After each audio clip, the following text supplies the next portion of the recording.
The wind howled through the mountain passes like a wounded beast, tearing at the world with icy claws. Snow blinded the horizon, erasing sky and earth into one endless sheet of white. Somewhere within that blizzard, a lone figure kept walking. Slow, steady, stubborn. Cale Thorne, former soldier, now just another ghost trying to survive the winter. His visor flickered weakly, a dying blue light showing a faint distress signal. Alien frequency, weak, almost gone. He should have ignored it. He'd promised himself he would. But he didn't. Something in him couldn't. He trudged on until the snow turned gray, smoke, then black, fire. He found the wreck at the base of a frozen ravine, half buried in ice, shaped like a crescent of metal and glass. Strange letters glowed faintly along the hull. Inside the broken cockpit, he saw movement. A tall alien woman, silver-gray skin dusted with frost. She was cradling a small child in her arms, both of them barely breathing. Cale hesitated, his breath fogging in the air. He had fought her kind before. The Varen. Ruthless, cold. The reason his unit never came home. He should have walked away. Instead, he dropped his rifle into the snow and stepped closer. The woman's eyes fluttered open, luminous gold, full of confusion and fear. Her claws tightened protectively around the child. Cale raised his hand slowly. Easy. I'm not your enemy. She didn't understand the words, but she understood tone. She didn't strike. Not yet. Cale pulled his thermal cloak free and wrapped it around both of them. The child was freezing to death. The woman was bleeding. He didn't think, just lifted them. Step by step through screaming wind and blinding snow, he carried them back to his cabin. By the time he reached the door, his arms were trembling. He kicked it open and stumbled inside, laying them near the stone hearth. The air was cold and dead. He struck the flint, once, twice, until a spark caught. Flames bloomed. Warmth followed. The woman stirred, eyes wide, disoriented. She saw him kneeling nearby, breathing hard, human eyes watching her carefully. She tried to speak, but only a whisper came. Why help?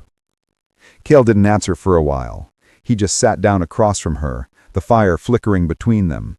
Then quietly he said, because no one deserves to die cold.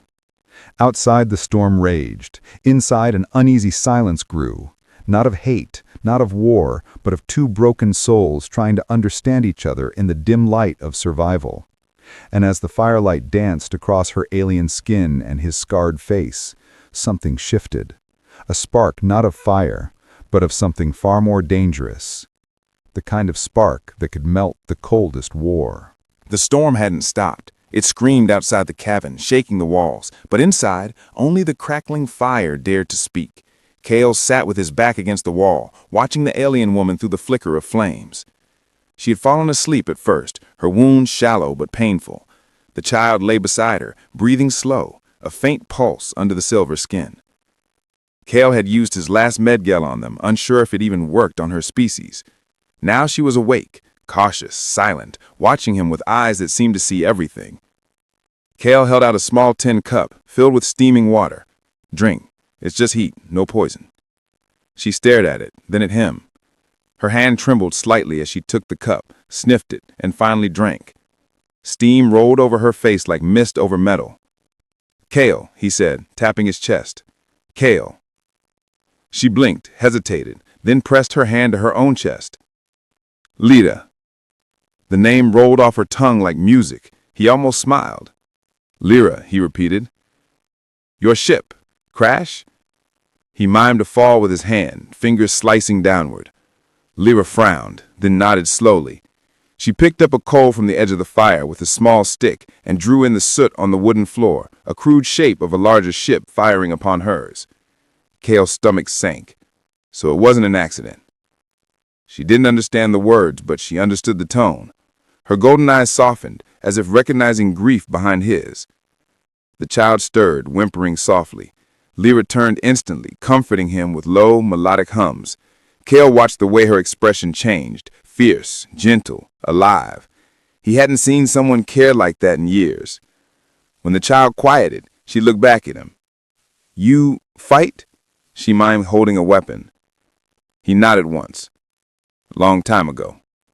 She tilted her head, confusion shadowed by curiosity. Now, help. He exhaled. Guess I got tired of watching people die. Lever didn't understand all of it, but she seemed to understand enough.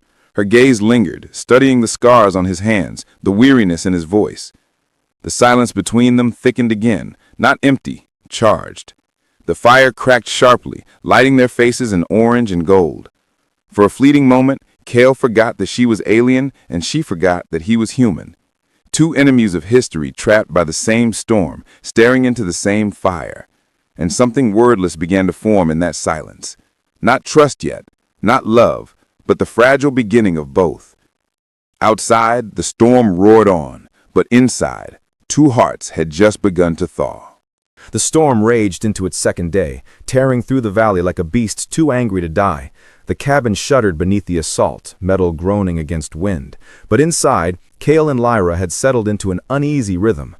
Cale worked near the comms console, prying open old circuits with his multi-tool. Sparks jumped, and a bitter smell of ozone filled the air. If I can get this transmitter working, we might reach a relay outpost. Lyra crouched nearby, watching intently, her hands wrapped around the sleeping child. "You send signal?" she asked, voice uncertain but improving. "Yes, signal means help." Lyra tilted her head, brow furrowing. "Help? Who?" Cale paused. It was a simple question, but one he hadn't thought through. "Us, you, the kid. Anyone who's not trying to kill you." She looked at the console, then at him, eyes narrowing. "Human help." He hesitated. "Maybe." Her jaw tightened. "Human ships kill my people." He sighed, setting down the tool. "And your people killed mine. That's war. But right now, it's just us." The silence after that was heavy, alive with everything they couldn't say. The fire flickered low, casting long shadows across the floorboards. Finally, Lyra stood and stepped closer, pointing to the transmitter's damaged antenna. "Broken. You need flux stabilizer." Cale blinked. "You can fix that?" She nodded once. "If I have tools." He gave a dry laugh. "You and I might just survive this after all." She didn't laugh, just stared at him for a long moment, unreadable, then turned to the workbench. Her hands moved with precision, confidence. Even wounded, she moved like someone who had built things meant to last. As she worked, Cale found himself watching her more than he should, the way the glow of the fire lit her skin, the quiet focus in her eyes. He caught himself, looked away, but the thought lingered. When the transmitter finally crackled to life with faint static, Lyra smiled. Small, genuine, and fleeting. "Signal ready." Cale leaned closer, testing the frequency. "Range is short, but maybe enough." Then the static sharpened. A human voice broke through, distorted, but clear enough to make Cale freeze. "Unit 47, this is command. Confirm location, tracking unauthorized distress beacon." Cale's heart dropped. He looked at Lyra. She didn't understand the words, but she saw the fear flash in his eyes. He turned off the transmitter instantly. The cabin fell silent again, except for the storm. Outside, lightning split the sky, and for the first time since the crash, Cale realized they weren't alone anymore. The storm eased by morning, leaving behind a wasteland of shattered trees and frozen silence. Smoke curled weakly from the cabin's chimney, the only sign of life for miles. Inside, Cale and Lyra were quiet, moving carefully, listening. The transmitter remained dark, unplugged, sealed away. But its echo still haunted Cale's mind. Someone had heard them. Lyra sat near her child, tracing a pattern on the blanket, her thoughts distant. Cale checked the power cells, pretending not to notice the tension crawling through the room. Finally, she spoke. "You called them, didn't you?" Cale froze mid-motion. "I didn't mean to. I thought—" She stood abruptly. "You thought what? That they'd come save us?" Her voice trembled with anger, but beneath it was fear. "They will come, not for saving, for killing." Cale met her gaze. "I shut it down fast. Maybe they didn't get a lock." She shook her head. "Never find signal. Always." He exhaled slowly, running a hand over his face. "Then we get ready." Outside, the snow reflected blinding light. Cale stepped onto the porch, scanning the horizon. It was too quiet. Even the wind seemed to hold its breath. He knew this silence, the kind that came before an approach, before soldiers. He turned back inside. "We've got hours at best." Lyra's eyes hardened. I can fight. Kale nodded. I know. But we'll need more than claws. He moved toward the back wall, dragging out an old weapons crate. Inside, a rifle, 3 grenades, a cracked visor.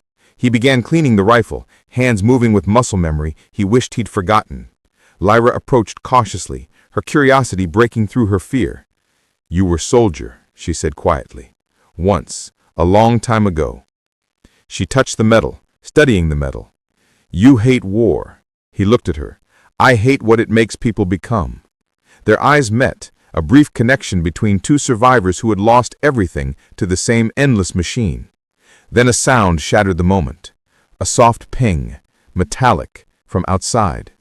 Kale instantly froze. He motioned her to silence, then crawled toward the window.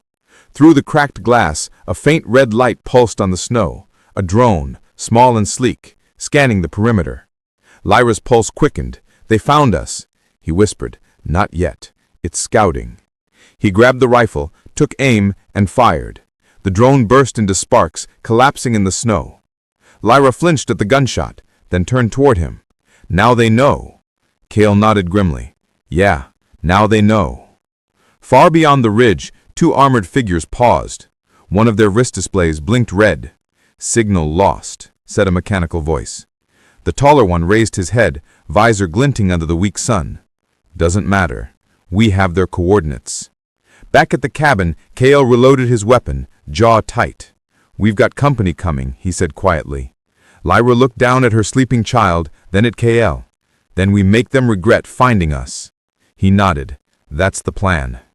Outside, the forest waited, and somewhere beyond the snow, death was already walking toward them. The fire burned low, flickering against the wooden walls of the cabin.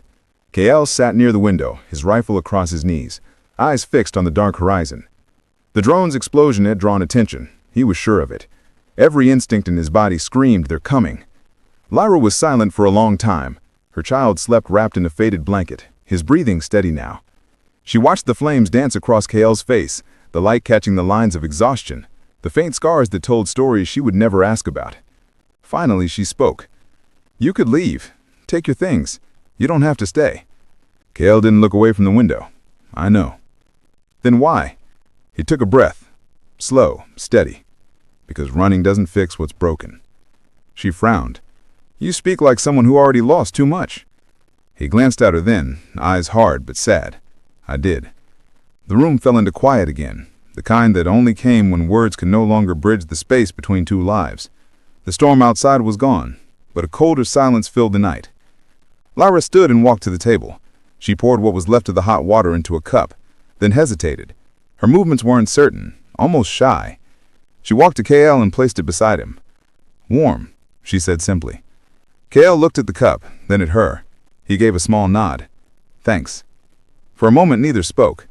The air between them felt fragile, like if one of them breathed too loud it might break.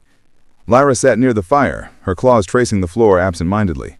Then she said softly, On my world, kindness was a weapon, used to control, to break. When someone offered warmth, it meant pain would come after. Kale leaned back in his chair, his voice low. On mine, we stopped trusting kindness too, just in different ways. Her eyes lifted to his, something shifting inside them. For the first time, she wasn't looking at him as a threat. You're strange, she said. Kale smirked slightly. You're not the first to tell me that. She almost smiled. Almost. Outside, the wind moaned through the trees. Somewhere far beyond the valley, engines whispered through the snow, a sound neither of them could hear yet, but one that was drawing closer. Kale finally stood, checking his weapon again. Get some rest, he said quietly. Tomorrow won't be kind. Lyra didn't argue. She lay down beside her child, pulling the blanket over them both. Her last thought before sleep wasn't of fear, but of the strange human who had given her warmth without chains. Kale stayed awake long after the fire died. The faint reflection of stars glimmered on his rifle barrel. He didn't pray, didn't hope.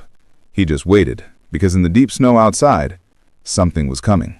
And when it arrived, he'd be ready. The morning broke in silence, too silent. No birds, no wind, no distant hum of life, just stillness. Kale stepped outside, boots sinking into the crusted snow. The forest stretched ahead, white and endless, but something felt off. The air was heavy, like the world was holding its breath. He crouched, brushing the surface of the snow with his gloved hand. Tracks. Faint mechanical, too perfect to belong to anything alive. His jaw tightened. They found us. Inside the cabin, Lyra was feeding her child a piece of dried fruit. She looked up instantly when Kyle burst through the door. His tone was sharp, calm, controlled. The voice of a man who'd lived through too many fights. "Pack what you can. Now." Her eyes widened. "Who?" "Hunters. Machine type. Probably 2, maybe 3. We've got 20 minutes if we're lucky." Lyra's heart hammered. She looked at her son, small, fragile, innocent, then back at Kyle. "We can't outrun them."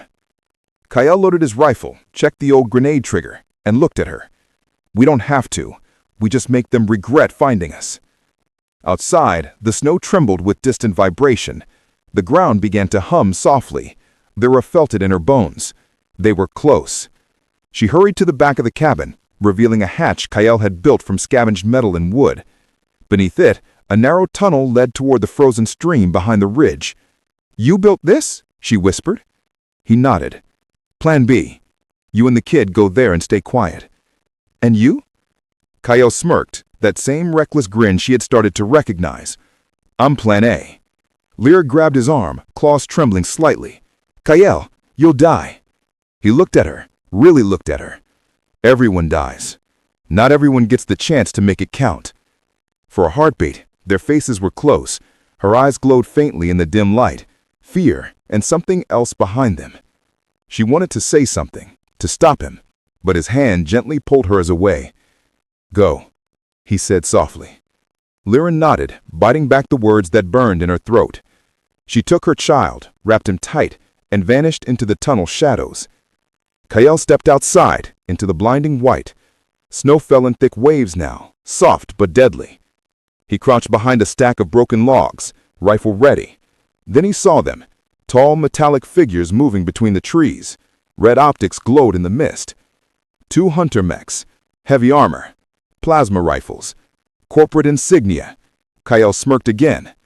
Guess they sent the good ones. He pulled the pin on his first grenade and whispered to himself, "Let's dance." The first explosion shook the valley. Fire and snow rose together like a storm reborn. Metal screamed. Kyle rolled behind a frozen boulder, firing bursts between the smoke. Inside the tunnel, Lyra heard everything, the detonations, the rifle crack, and the inhuman roars of the machines. Her child clung to her neck, whispering, "Mama, is he coming back?" She pressed her lips to his forehead, eyes wet. He promised, didn't he? And above them, through the thunder of war, Kyle's defiant voice echoed through the burning trees. "Come and get me, you bastards." The snowstorm swallowed his words, but not his fire. The night sky was a storm of color, flashes of orange flame and cold blue sparks lighting the forest like a battlefield reborn. Kale's ears rang as he dove behind the charred remains of Okine, the air filled with the hiss of melting snow and the sharp crack of plasma fire. The first mech had lost a leg, dragging itself through the trees like a wounded beast. The second stood tall, scanning the burning field with its red sensors. Its voice, metallic and hollow, echoed through the storm. "Target acquired. Terminate." Kale spat blood into the snow and grinned. "Not today." He reloaded, the motion automatic, muscle memory born from too many wars he didn't win. His arm throbbed, a deep wound from earlier. He barely felt it. The cold numbed the pain, and the adrenaline did the rest. He pulled another homemade charge from his belt, unstable, crude, perfect. The mech fired again. The blast slammed into a nearby tree, turning it into molten shards. Kale rolled out, sprinted low, and threw the charge. It hit the mech's chest and detonated midair. A blinding flash tore through the storm. Metal screamed. The monster staggered. He didn't wait. He ran straight toward it. Inside the tunnel, Lyra held her son tightly. The sound above was deafening. Explosions, roars, then silence, then more chaos. Her claws dug into the earth, trembling. Every instinct screamed to hide, but something stronger whispered louder, "Go to him." She hesitated, then placed her son on the tunnel floor. "Stay here. Don't move, no matter what you hear." He reached for her hand, terrified. "Mama!" But she was already gone. Lyra burst out of the tunnel into the burning night. Flames lit her face as she ran across the snow, her breath visible in the freezing air. She found him by the ridge, Kale, on his knees, blood running down his temple, staring at the last mech standing tall but cracked open. "Kale!" she shouted. He turned, eyes wide for a moment, then smiled faintly. "Told you to stay hidden." She reached him just as the mech raised its arm for one final strike. Without thinking, Lyra grabbed Kale's fallen launcher, aimed, and fired. The shot hit true, right into the mech's exposed core. The explosion ripped the forest apart. Both of them were thrown back into the snow. Silence followed. Only the soft hiss of dying fire remained. Kale groaned, struggling to move. Lyra crawled toward him, smoke and ash coating her hair. "You're insane," she said, breathless, half laughing, half crying. He chuckled weakly. "Takes one to know one." Their eyes met in the flickering glow. For the first time, there was no fear there. Only relief, exhaustion, and something deeper neither dared name. She touched his face gently, her claws brushing away soot. "You saved us again." He shook his head slowly. "No, Lyra. This time, we saved each other." Behind them, snow began to fall again, softly, quietly, as if the world itself was finally ready to rest. Morning came gently, almost shy after the violence of the night. Smoke still curled from the wreck of the mech in the valley below, its black skeleton half buried in white snow. The forest was silent again, broken, scarred, but alive. Inside what was left of the cabin, a soft light filtered through a torn curtain. The air smelled of ash and soup, faintly sweet with warmth. Kale sat on the floor near the fire, his arm wrapped in clean cloth, his breathing steady for the first time in days. He looked tired, older, but peaceful. Lyra sat nearby, her son curled up in her lap. The boy was humming quietly, tracing circles on her palm. His skin glowed faintly under the light, stronger now, healed. When he looked up and smiled, it wasn't fear anymore that lived behind his eyes. It was something new. Kale watched them with a small smile. "He's getting better fast." Lyra nodded. "He sleeps without shaking now." She looked into the flames. "He used to wake screaming every night, until this place." Kale leaned back, closing his eyes for a moment.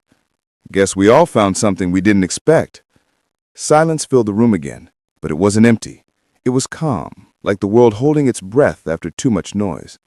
Outside, the wind carried the smell of spring, distant earth, new life beneath the snow. Lyra spoke softly. "You didn't have to stay. You could have walked away after the attack." Kale opened one eye and looked at her. "Yeah, but then who'd burn the stew and rebuild your roof wrong?"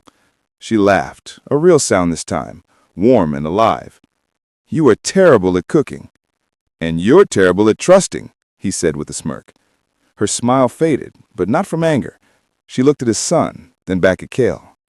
"I'm learning." The boy suddenly stood, small feet padding across the wooden floor. He climbed onto Kale's lap without a word, leaned his head against the human's chest and whispered, "You stay now. Always?" Kale froze. He looked at Lyra, who met his gaze with quiet eyes. No command, no fear. Just a question that needed no answer. He placed a hand gently on the boy's back. "Yeah, always," he said softly. Lyra blinked fast, hiding the tears she didn't want him to see.